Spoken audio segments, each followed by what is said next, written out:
O exercício agora, ele corresponde ao 7.12 do livro do Marion, que diz o seguinte: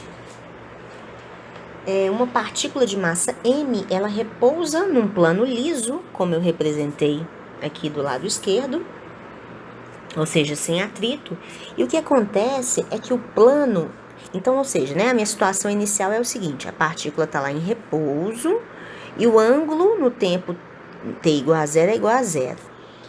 E aí o que acontece é que o plano ele vai sendo elevado a um ângulo de inclinação θ a uma taxa constante que ele denomina de alfa. Então vocês concordam que alfa é a taxa de variação do ângulo, então vai corresponder ao meu dθ dt, ok? Fazendo com que a partícula então se mova para baixo no plano. E ele quer que você determine o movimento da partícula, ou seja, a equação de movimento da partícula. Então, o primeiro passo, lembrem que é a gente pensar, né? Como que a gente vai esquematizar o problema, com que tipo de coordenadas eu vou trabalhar. Então, a primeira ideia que eu tenho em mente é trabalhar com coordenadas polares, porque se a gente pensar sobre o movimento dessa partícula, o que a gente nota, gente? Que as coordenadas aqui que são importantes para a minha partícula é essa coordenada R, que mede, né? Se eu estabelecer que esse aqui, ó, é um sistema de coordenadas cartesianas, por exemplo, Y e X, né? Aqui é a origem do meu sistema, minha origem. Então, ó, vamos supor que o ângulo está aumentando aqui e a massinha pode estar descendo, tudo bem. Mas R mede, então, essa distância entre a origem desse sistema e a posição dessa partícula m. E θ também é uma variável importante, porque né, o ângulo que essa partícula está fazendo ali, em relação ao eixo x, por exemplo, está variando.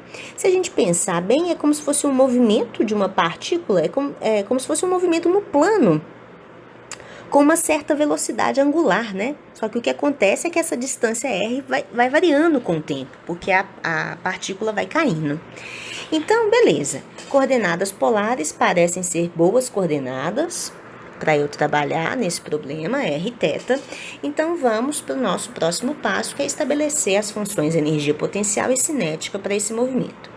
Energia cinética em coordenadas polares, nesse caso aqui é simples de ver, que vai ser simplesmente aquela expressão, meio de m, r ponto ao quadrado, mais r ao quadrado, θ ponto ao quadrado, né? Lembrem que r ponto é dr dt e, né, que está relacionado, então, uma alteração no tempo desse meu vetor r, uma alteração do vetor r, e θ ponto, uma alteração, é dθ dt, uma alteração do θ, do ângulo, no tempo.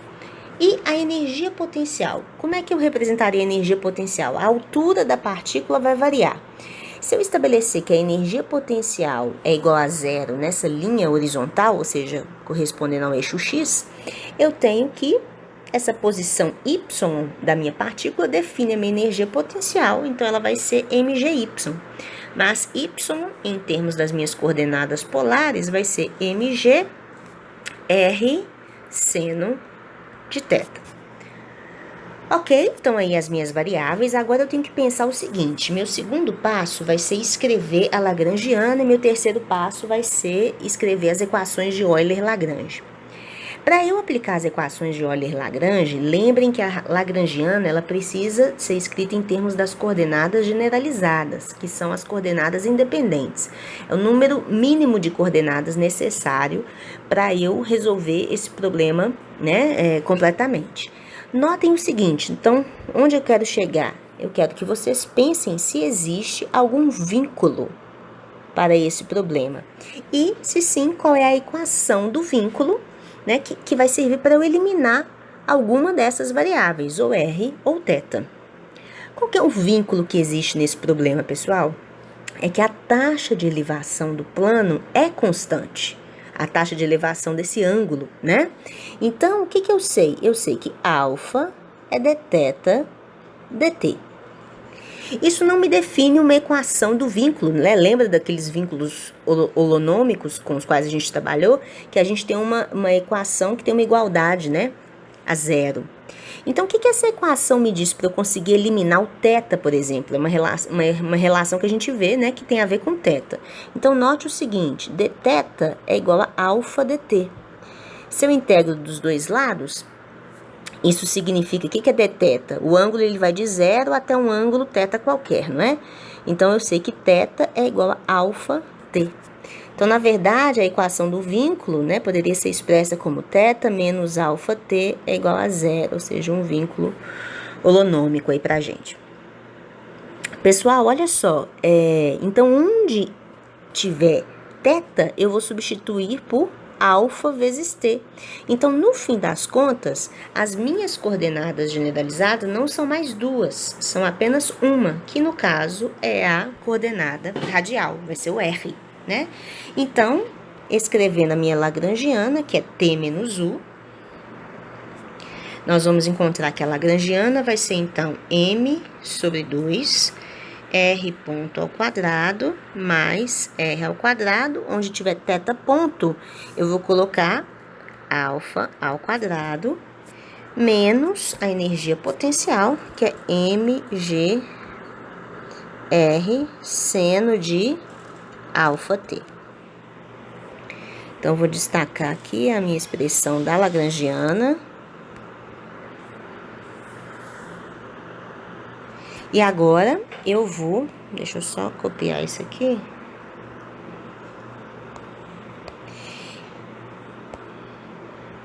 Eu vou usar essa expressão para aí sim aplicar as minhas equações de Euler-Lagrange, que vai ser então o meu passo 4. Lembrem que eu preciso aplicar essa equação apenas para o R, que é a minha coordenada generalizada, né?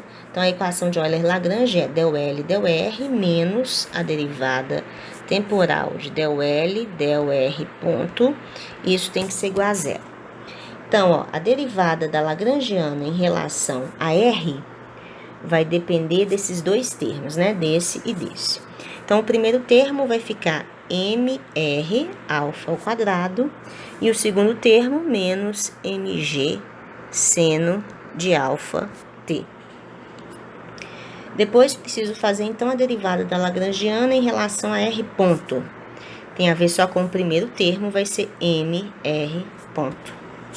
E agora, então, a derivada temporal dessa derivada parcial. Como a massa é constante, isso vira mr dois pontos, ou seja, a derivada segunda dessa minha coordenada R.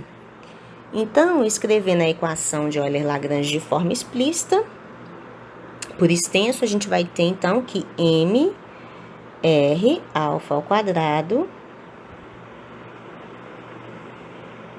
menos mg seno de alfa t menos mr dois pontos é igual a zero. Posso simplificar, né, cancelando as massas. Por exemplo, então, se eu quiser escrever a aceleração dessa partícula, que é uma aceleração radial ali, né, digamos assim, a gente vai ter que r dois pontos vai ser igual a... R dois pontos vai ser igual a R alfa ao quadrado menos G seno de alfa t. Então, a aceleração dessa partícula vai depender da velocidade de rotação, digamos assim, daquele plano, né? Da velocidade de subida daquele plano, digamos assim. O objetivo da questão é só a gente chegar nas equações de movimento, tá, pessoal? Então, eu posso chegar nas equações de movimento parando aqui, na aceleração. Tá? Isso define a equação de movimento do meu sistema. Se eu quiser realmente saber a posição do bloco em cada instante de tempo, então eu tinha que prosseguir para integrações, tá? Para resolver equações diferenciais.